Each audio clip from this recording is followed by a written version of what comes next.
So hello guys, welcome back to my YouTube channel another day another video. और आज का जो video है उसमें इंदौर क्षेत्र क्रमांक 2 के अंदर बहुत शानदार एक बैठक होने वाली है कांग्रेस की तरफ से।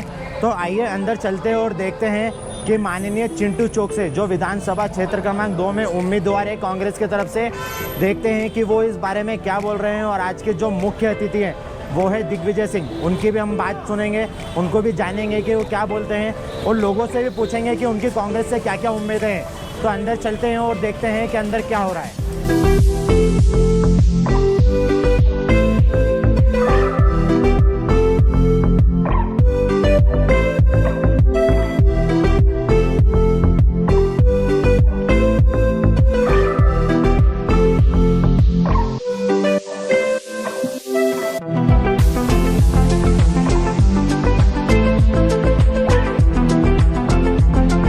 सो गाइज, अभी हमारे साथ है क्षेत्र क्रमांक 2 के विधानसभा के जो उम्मीदवार कांग्रेस की तरफ से माननीय चिंटू चौक से जी, उनसे जानते हैं कि वो आने वाले समय में जनता की बात आगे कैसे रखेंगे।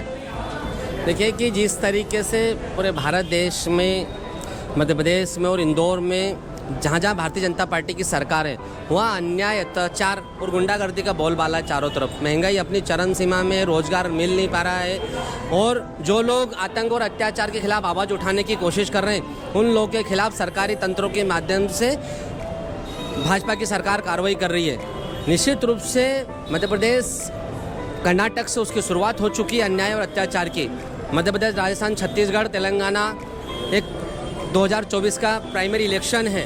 2024 में कांग्रेस की सरकार बनी है पूरी देश में। 2023 में हम कमलनाथ जी की सरकार बनाएंगे मध्य प्रदेश में। और वापस से जो हमारे 15 महीने की कांग्रेस की सरकार थी, कमलनाथ जी की सरकार थी, जिस तरह से कांग्रेस सरकार ने चहुमुखी विकास किया प्रदेश में, गुंडागर्दी को निस्तो नाबूद कर दिया, जिसको शुद्ध को लेकर युद्ध हुआ, किसानों को लेकर काम हुआ, महिलाओं को लेकर काम हुआ, उसी काम को वापस से शुरुआत होगी। चाहे वो नारी सम्मान को लेकर हो, 1500 रुपये प्रति माह देने की बात हो, चाहे 500 रुपये में गैस टैंक की बात हो, चाहे 100 यूनिट बिजली मुफ्त की मांग हो, चाहे 200 यूनिट पे बिजली हाफ का मामला हो, कानून व्यवस्था का मामला हो, महिलाओं का अधिकार देने का मामला हो। निश्चित रूप से वो सारी चीज़ें जो लोकतांत्रिक व्यवस्था में एक अच्छे प्रदेश में होना चाहिए वो हमारे मध्य प्रदेश में दिसंबर 2023 से 100% लागू होगी और मध्य प्रदेश में राम राज की स्थापना होगी।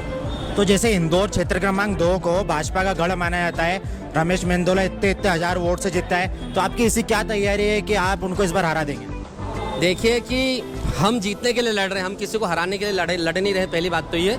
और बात बची कि कोई भी किसी चीज़, किसी आदमी की पपोती नहीं है। जिस तरीके से अभी नगर निगम चुनाव में क्षेत्र क्रमांक 2 के हमारे साथियों ने प्रदर्शन करा, जिस तरह से हम 4 वार्ड जीते, 2 वार्ड बाउंड्री पे हारे, पार्षदों में 31,000 की हार जीत बची है, महापौर में हम 38,000 से हारे। तो निश्चित रूप से लगभग 34,000 वोट हमने विधानसभा 2 में महापौर में और 40,000 वोट हमने पार्षदों के चुनाव में कम करे हैं। तो कुछ 17-18-19,000 की लीड बची है। और जिस तरीके से हम और हमारे परिवार के लोग काम कर रहे हैं और जिस तरीके से पूरे देश में भाजपा के खिलाफ एक माहौल बन रहा है, आतंक और अन्याय के खिलाफ एक माहौल बन रहा है, लोग जवाब देने के लिए आतुर हैं, तो निश्चित ही प्रचंड विजय होगी। विजय नहीं होगी, प्रचंड विजय होगी।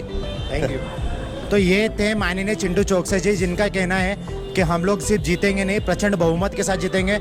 और अगर कांग्रेस की सरकार बनती है तो 500 रुपये में आपको गैस का सिलेंडर मिलेगा और 100 यूनिट बिजली माफ़ मिलेगी। और अगर 200 यूनिट होती है तो उसका आधा पैसा लगेगा। अब वो तो आने वाले समय ही बताएगा कि कौन जीतेगा, कौन हारेगा।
जब भी तकलीफ रही उसने हमारे हमेशा बढ़ चढ़ के साथ दिया, हमको हौसला दिया।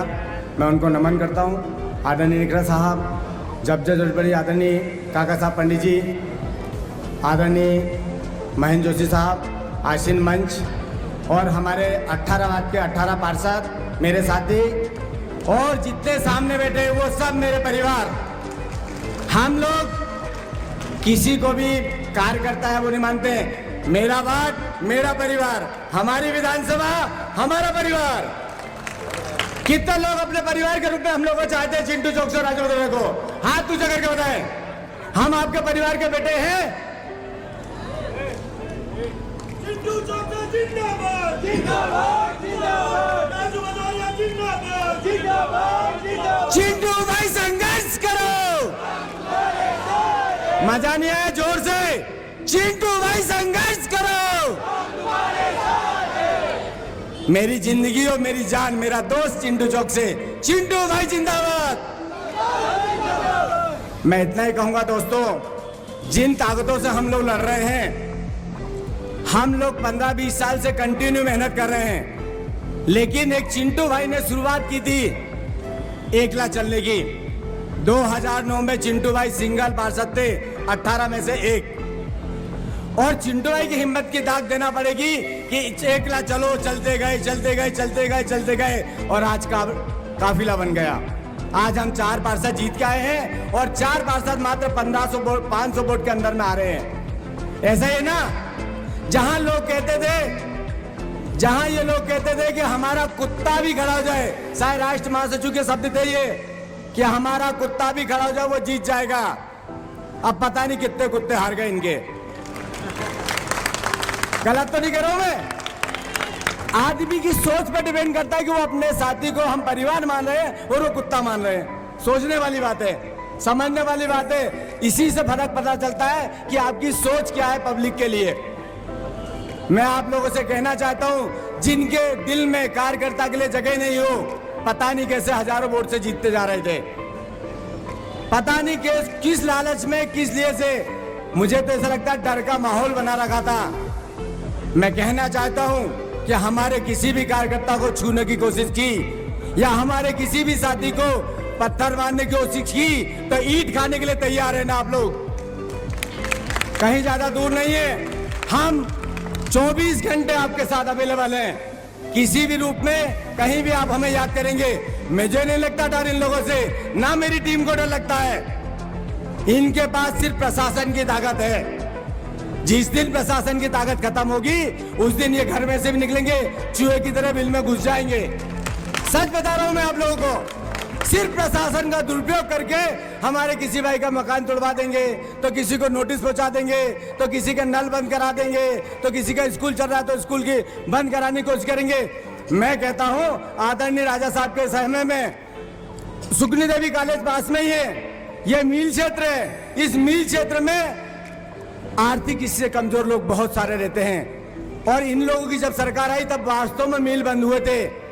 हमारा आर्थिक इससे कमजोर क्षेत्र में जो सुकनी देवी कॉलेज है वो मात्र 5,500 रुपए में 1 साल की पढ़ाई होती है। कितने साल की? 1 साल की। 3 साल में ग्रेजुएशन मात्र 15 से 17 हजार में हो सकता है कि नहीं? आज प्राइवेट कॉलेज की फीस कितनी है? लाखों रुपए भरते हो कि नहीं भरते? लाखों रुपए एक ग्रेजुएशन करने में लाखों रुपए खर्चा हो जाते हैं। जब हमारे वहां सरकारी स्कूल है तो क्यों नहीं विधायक और राष्ट्र महासचिव जी की आंखें खुली कि हम स्कूल को, इस कॉलेज में सारे सब्जेक्ट चालू करें। कम से कम BBA, MBA, MCA, BDA, बहुत सारे सब्जेक्ट है जिनको हम चालू कर सकते थे, लेकिन इनकी सोच नहीं है, इनका कोई प्लानिंग नहीं है, इनका कोई विजन नहीं है। सिर्फ भगवान के नाम पे, हिंदू मुस्लिम के नाम पे वोट को बांट दो और वोट ले लो, घर बैठो। आज क्या जरूरत पड़ी कि विधायक जी गली गली घूम रहे हैं। शायद आप लोगों ने देखा होगा कि विधायक जी के MIC सदस्य फोन लगाते थे, विधायक जी का फोन नहीं उठता था क्या?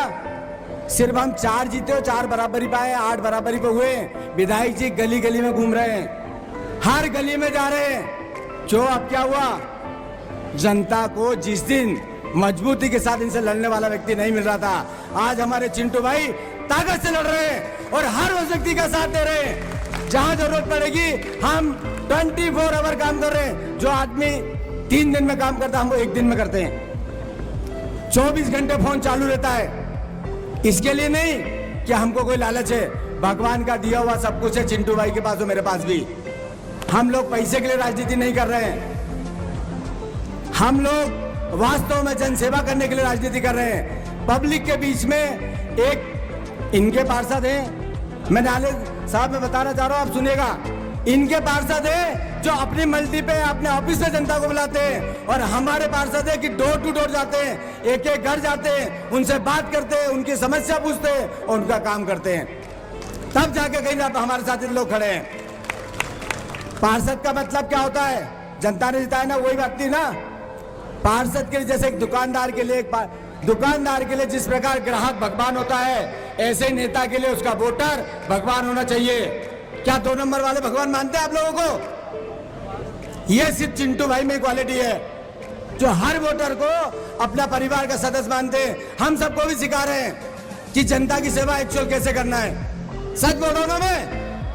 अरे गलत तो नहीं कर रहा हूं? चिंटू भाई सेवक है? जोर से याद करोगे आप चिंटू भाई को सब सेवक मानते हैं। ये सच है। चिंटू भाई ने पूरी टीम को सिखाया है कि पब्लिक के घर जाना, उनसे पूछना, मूलभूत सुविधाओं के साथ साथ रोड, पानी, ड्रेनेज, सड़क, लाइट, ये तो हमारी जिम्मेदारी होती है, हर पार्षद की जिम्मेदारी होती है। लेकिन उनके दुख सुख में, उनके पारिवारिक समस्याओं में, उनके परिवार का बेटा बन के समस्या सॉर्ट आउट करना चिंटू भाई ने सिखाया है। मैं गलत तो नहीं कह रहा हूं कि आप लोगों का इसका अनुभव है कि नहीं है? मैं आपसे इतना ही कहूंगा कि चिंटू भाई को आप विधायक बनाएंगे। सच बोल रहा हूं, विधायक एक एक घर आपको मिलेगा, आपकी हर समस्या में खड़ा रहेगा। ये नहीं कि दादा पहलवान गुंडों को लेकर घूमेगा। क्या जरूरत है? क्या जरूरत है गुंडा पहलवानों के साथ में घूमने की? क्या जरूरत है सटोरियों के साथ में लेने की? जो जमीन अवैध कालियों ने जितनी कटी है, सारे दादा दयालु के पट्टे हैं। क्या जरूरत है उनको? ना शादी है, ना बीबी है, ना बच्चे हैं। क्या है उनके आगे पीछे? क्यों दादा पहलवानों को लेकर घूम रहे हैं? जनता की सेवा करना है ना, मैदान में आए, काम करें, लोगों के साथ मिले जुले, 100% जनता जिताएगी। सारा इंदौर शहर का सबसे जितने भी दादा पहलवान है, जितने भूमाफिया है, जितने सटोरी है, सारे रमेश जी को हाजिर बनाते हैं। क्या कारण है भैया? क्या जरूरत है आपको? इसलिए दबे हुए कि प्रशासन उनका है। मैं आप लोगों से एक ही बात कहना चाहूं, इस बार उखाड़ दे को इनका प्रशासन। इस बार इनको चिंटू भाई को चुनाव जिताए, यही कहना चाहता हूं। जय भारत, जय हिंद माता की। कांग्रेस पार्टी देखिए राजा, आवाज ही नहीं है जोर से, एक गूंज उछला चाहिए पूरा, देखिए राजा। बहुत बहुत धन्यवाद।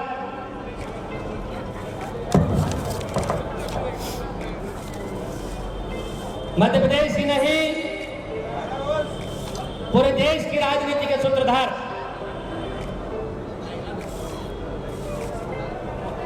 हमारे आदर्श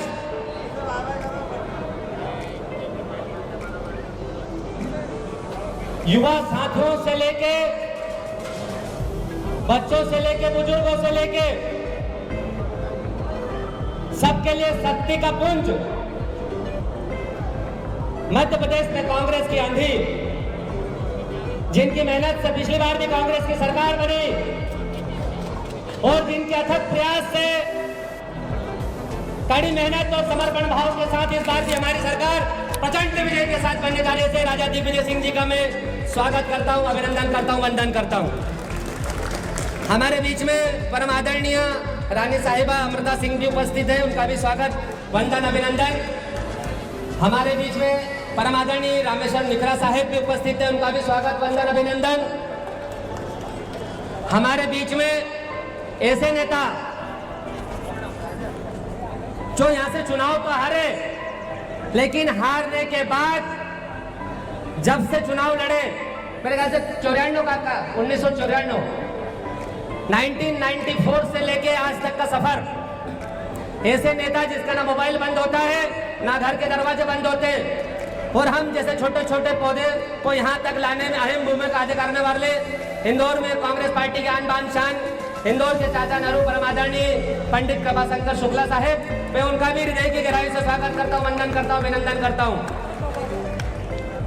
भारतीय राष्ट्रीय कांग्रेस सेवा दल के राष्ट्रीय अध्यक्ष, अखिल भारतीय कांग्रेस कमेटी के सम्मानित सचिव, हमारे परम आशीर्वाद दाता, इंदौर के संगठन के प्रभारी और हम जैसे छोटे छोटे बच्चों को, छोटे छोटे पौधों को सहारा देके उनकी लगन को, उनको ताकत को एक सही फर्म में डालने वाले, मैं कमलनाथ जी को धन्यवाद दूंगा कि इतने मजबूत संगठन प्रभारी दिया हमको। उनका लेवल बड़ा है लेकिन अन्य तो हम बोलते हैं उनको अध्यक्ष बना दो। तो ऐसे हमारे आदरणीय महेंद्र जोशी जी उपस्थित, हमारे इस पूरे संगठन की जान, हमारे इस परिवार का मजबूत स्तंभ हमारा साथी राजू, हम सबको बिल्कुल तरीके से काम करने के लिए प्रोत्साहित करना, हर जगह हमारे सरपरस्त के रूप में हमारे हाथ, उनका हाथ हमारे सिर पर हमेशा रहता है। ऐसे मेरे पिता तुल्य, हमारे लिए भगवान जैसे परम आदरणीय राजेश चोकसे जी, मैं चाहूंगा तालियों की गड़गड़ाहट से उनका भी स्वागत करें। उपस्थित सभी परिवारजन, उपस्थित क्षेत्र क्रमांक 2 के परिवार के सभी मातृशक्ति, उपस्थित युवा साथियों, हमारे लिए गर्व और फख्र की बात है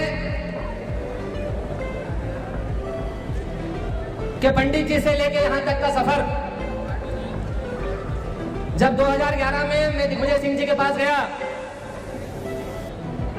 जमुना देवी की मृत्यु के बाद, तो आदरणीय दिग्विजय सिंह जी ने हमारे सर पर हाथ रखा कि आप चिंता न करें, हम आपके अभिभावक के रूप में काम करेंगे, आप लोगों की रक्षा भी करेंगे, सुरक्षा करेंगे और आगे भी बढ़ाएंगे।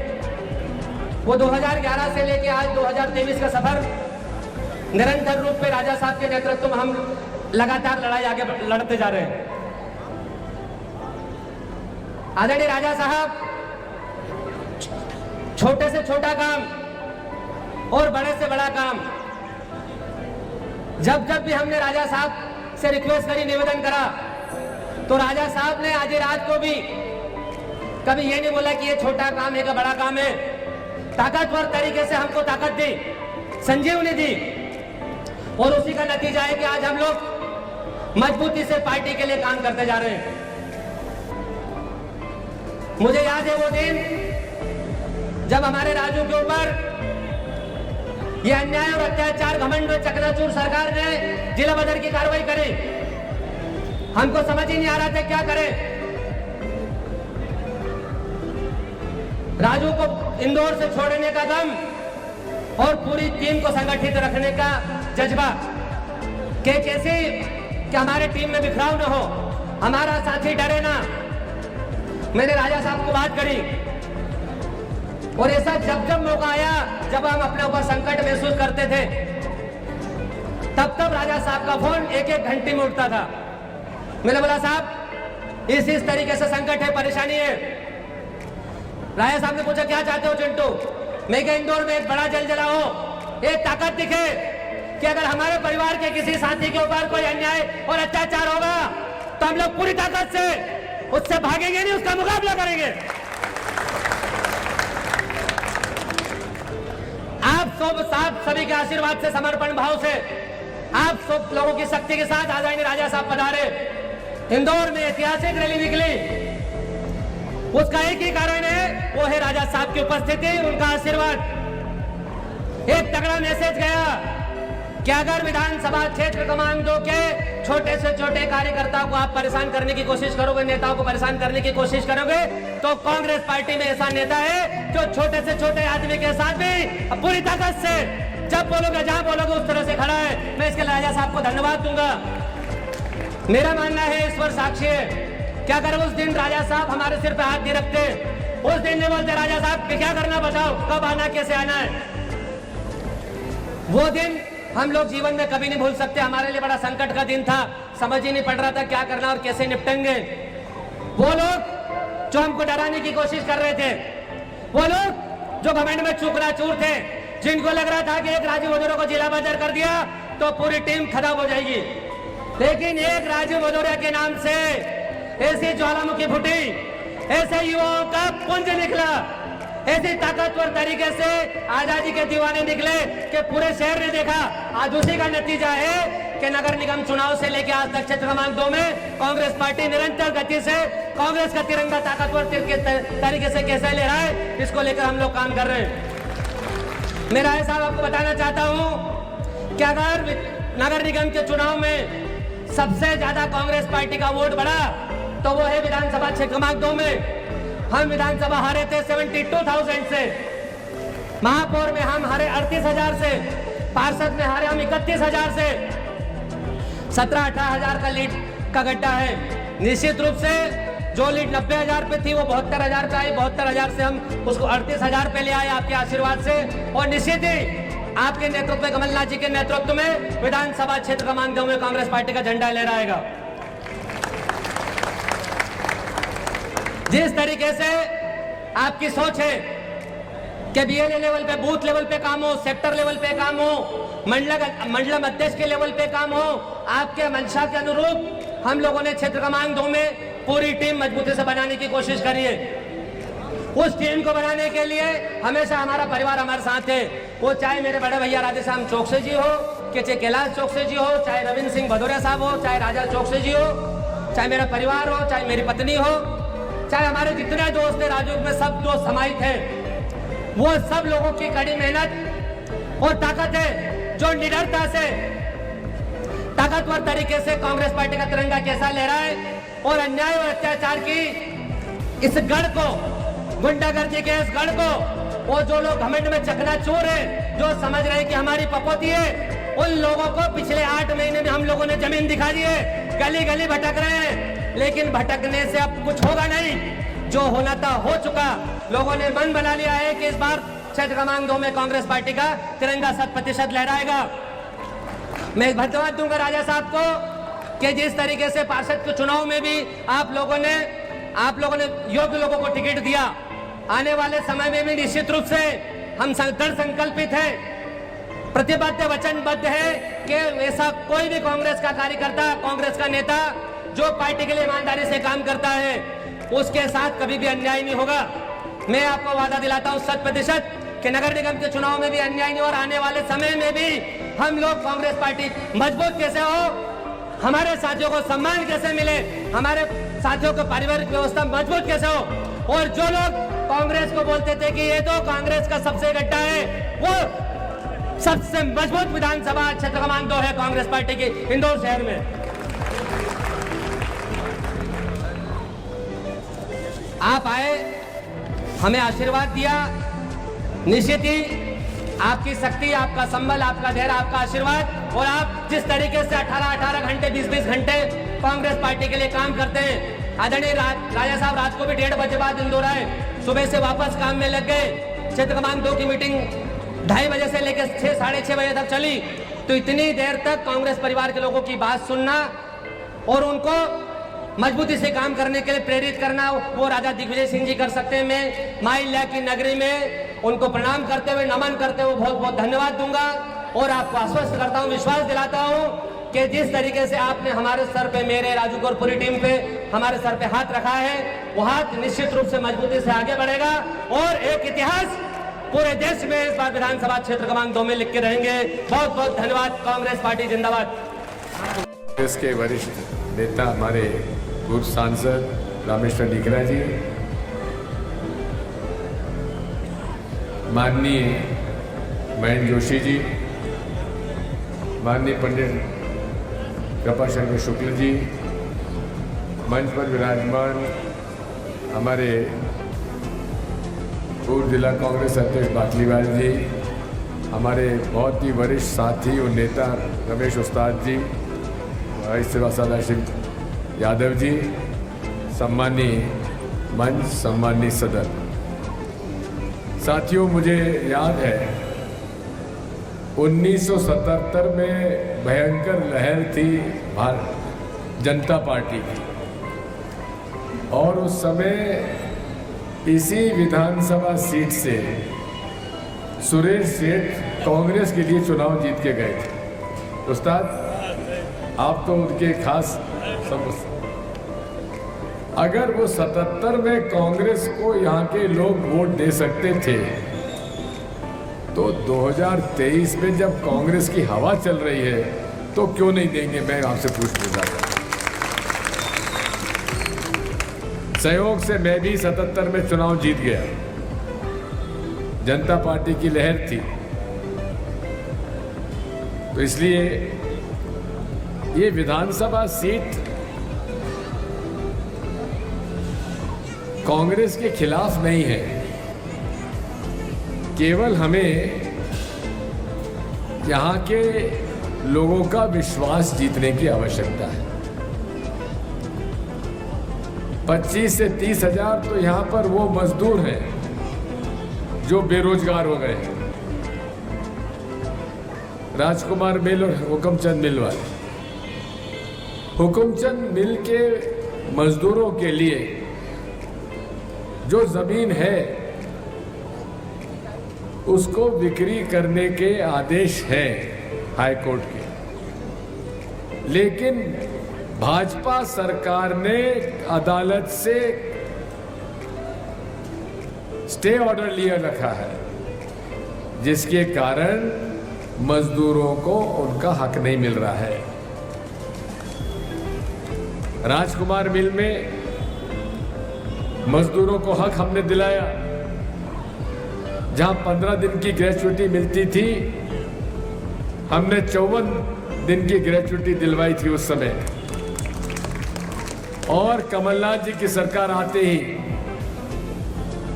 उन्होंने आदेश दे दिया था कि हम केस विड्रॉ कर रहे हैं, यहाँ की जमीन बेचो और यहाँ के मजदूरों का पेमेंट करो, ये हम लोगों ने तय कर लिया था। लेकिन दुर्भाग्य से हमारे चुने हुए कांग्रेस के विधायक बिक गए, और ऐसे ऐसे लोग बिक गए जो कि हजारों करोड़ के मालिक होने के बाद भी वे बिक गए। लोग मुझसे पूछते हैं कि दिग्विजय सिंह जी, अगर हमने आपकी सरकार बनवा भी दी तो क्या भरोसा कि सरकार आपकी न बिक जाए। मैंने कहा जो बिकाऊ माल था वो बिक गया, अब टिकाऊ माल है, ये नहीं बिकने वाला। साथियों, आज इस इंदौर शहर में, मध्य प्रदेश में, देश में जो कुछ आज विकास दिख रहा है उसकी बुनियाद किसने डाली? जो आजादी भारत हमें मिला वो अंग्रेजों के समय जिस प्रकार से इस देश का नैसर्गिक साधनों को लूट कर ब्रिटिश हुकूमत ले गई, वो लुटा हुआ देश हमको मिला था। और उस लुटे हुए देश की बुनियाद आर्थिक नींव रखी तो पंडित जवाहरलाल नेहरू ने रखी थी, जिसकी वजह से आज हम देश के उन चुनिंदा लोग देशों में से हैं जिसका कि आज पूरे विश्व में सम्मान होता है।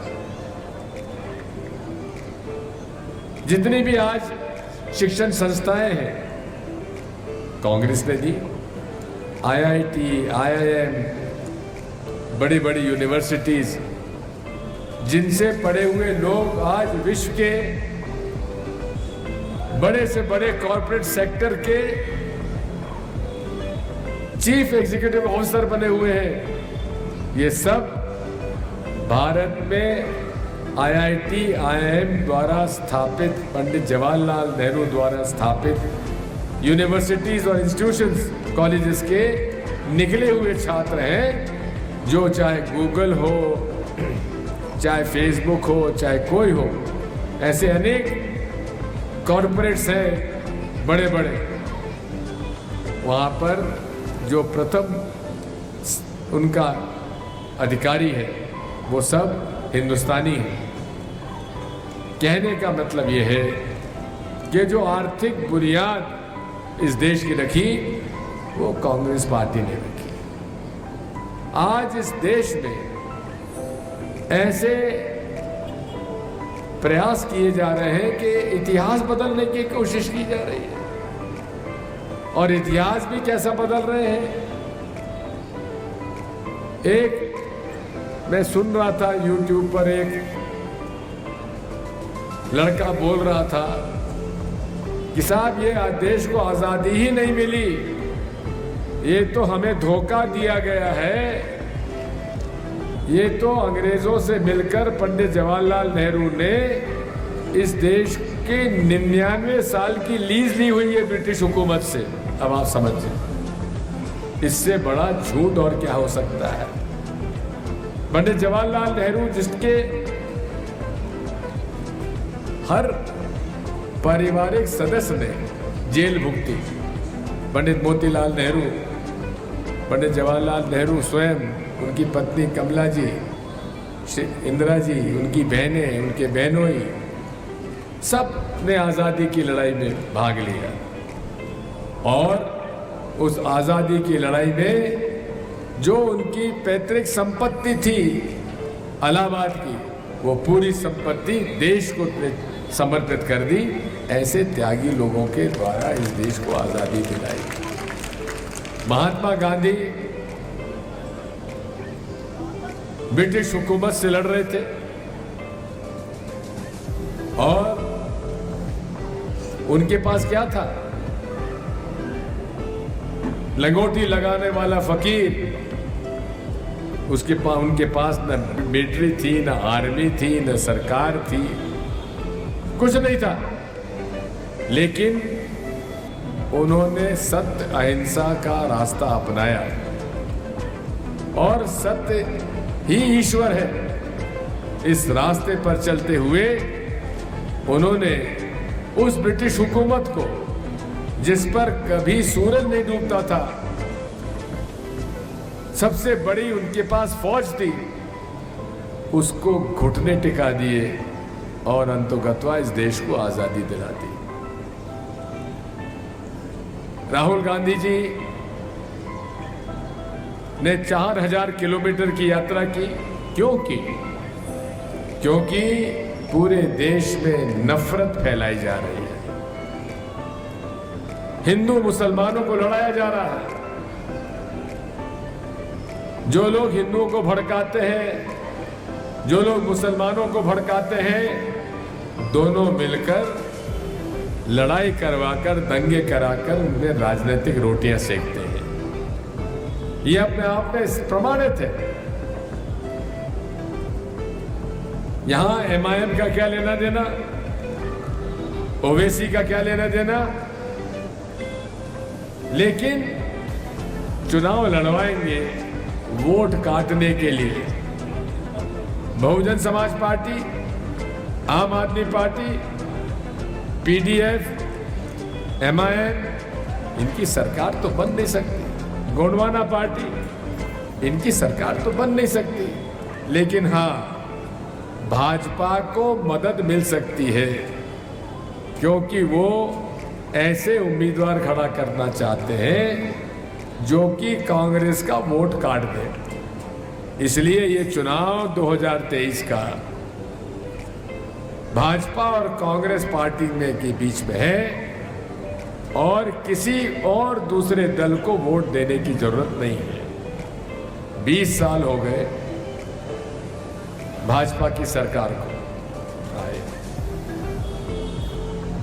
इनकी सरकार में क्या गरीबों को मुफ्त में बिजली मिली? क्या किसानों को मुफ्त में बिजली मिली? क्या लोकल बच्चों को नौकरियां मिली? क्या लोग आरक्षण का पूरा लाभ मिला? कौन सा ऐसा काम हुआ? ये केवल व्यवसाय कर रहे हैं। भ्रष्टाचार के सारे रिकॉर्ड तोड़ दिए हैं। मुख्यमंत्री बनते ही डंपर कांड हुआ, व्यापम कांड हुआ। अरे बच्चों के कुपोषण को दूर करने के लिए पोषण आहार में भी भ्रष्टाचार किया। बच्चों के यूनिफॉर्म में भ्रष्टाचार हुआ। और तो और हमारे उज्जैन में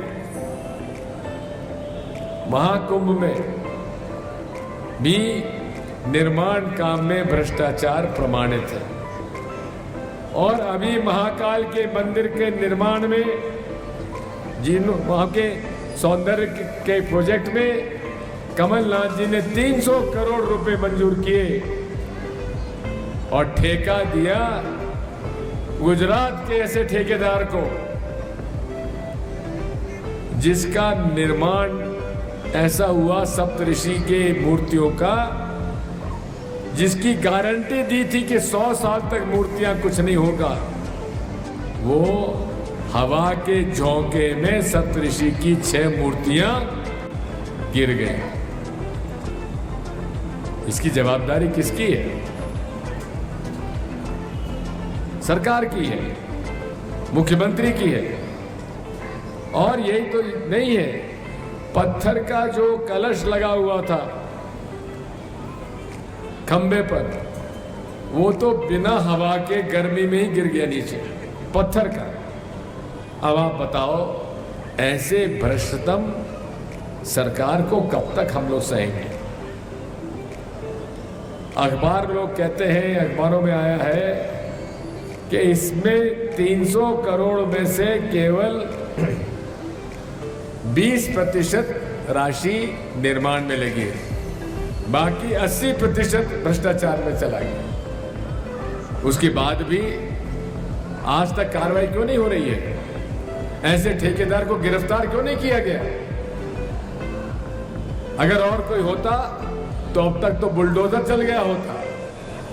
लेकिन ठेकेदार के घर में बेईमान और भ्रष्टाचार करने वाले व्यक्ति के घर पे बुलडोजर नहीं चलेगा। बेचारे गरीब लोगों के मकान तोड़े गए, गरीब लोगों के घर गिराए गए।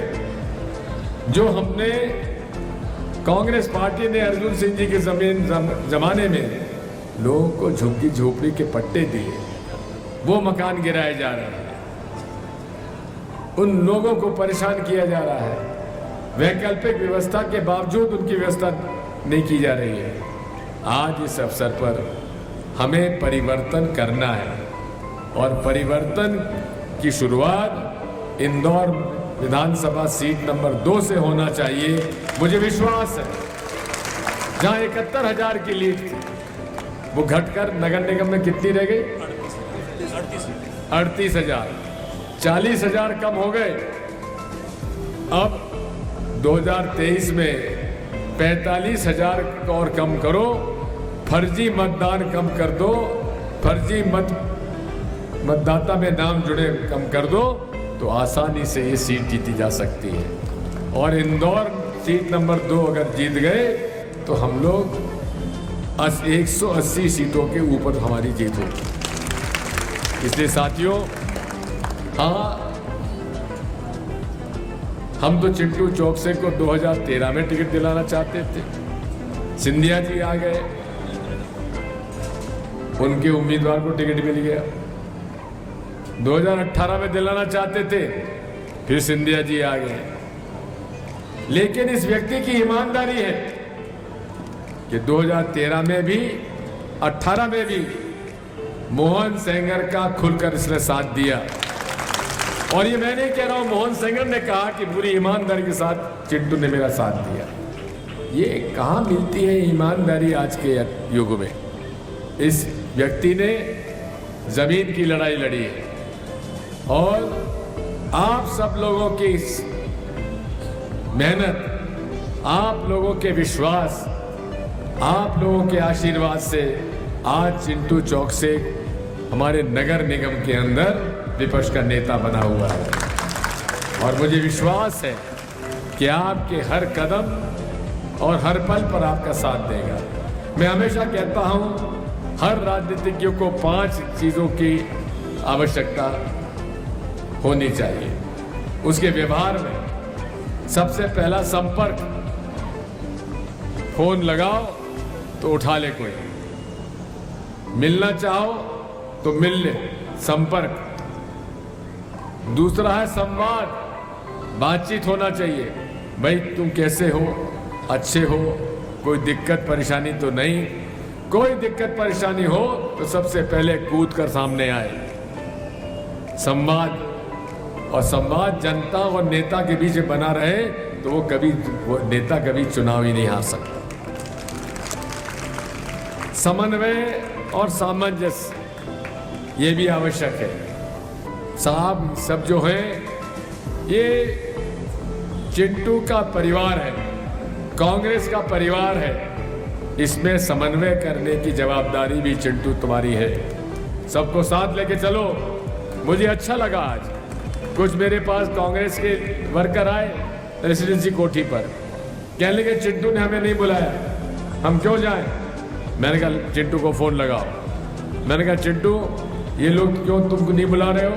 कि साहब मैं इनको निमंत्रण भेज रहा हूँ, आप इनको भेज दीजिए, वो यहाँ पर आए और मैं उनका पूरा उपयोग साथ करूँगा, पूरा उनका करूँगा। वो लोग आए कि नहीं आए, है कि नहीं? आए हैं ना?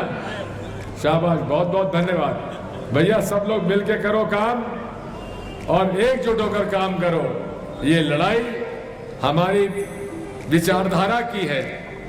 हम लोग जो हैं गांधीवादी विचारधारा के लोग हैं, सत्य और अहिंसा की लड़ाई लड़ते हैं। दूसरी तरफ नाथूराम गोडसे जैसी विचारधारा के लोग हैं जिन्होंने उस व्यक्ति की हत्या कर दी जिस व्यक्ति ने इस देश को जिसके नंगा फकीर जो कहा जाता था, उसने एक लाठी के लेकर जन जन तक जाकर उन्होंने अपना इस देश को आज़ादी दिलाई।